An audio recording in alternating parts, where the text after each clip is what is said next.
first of all, it's worth discussing what it means to say PPPs work or don't work. In one sense, most PPPs can be said to work in that they often, indeed usually probably, do deliver the investment expected. But the problem is that they don't work, they don't do that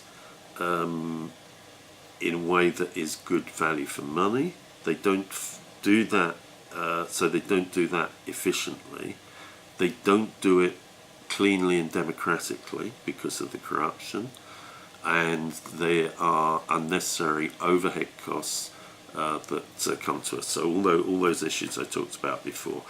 Why don't they work? Why do these problems occur?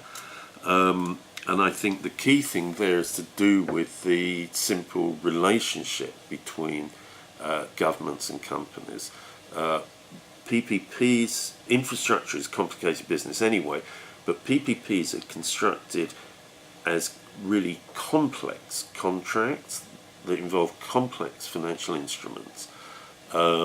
And the effective relationship between governments and the private sector is heavily weighted in favour of the private sector.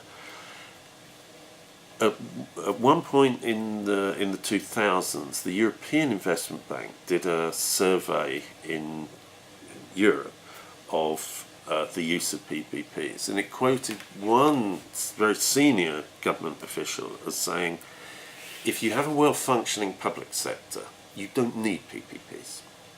If you don't have a well-functioning public sector, you should definitely not use PPPs because it means you don't have the capacity to deal with them.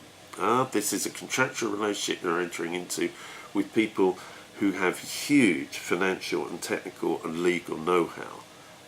And if you yourself don't have within government those kind of capacities, you are going to badly lose out in all these respects.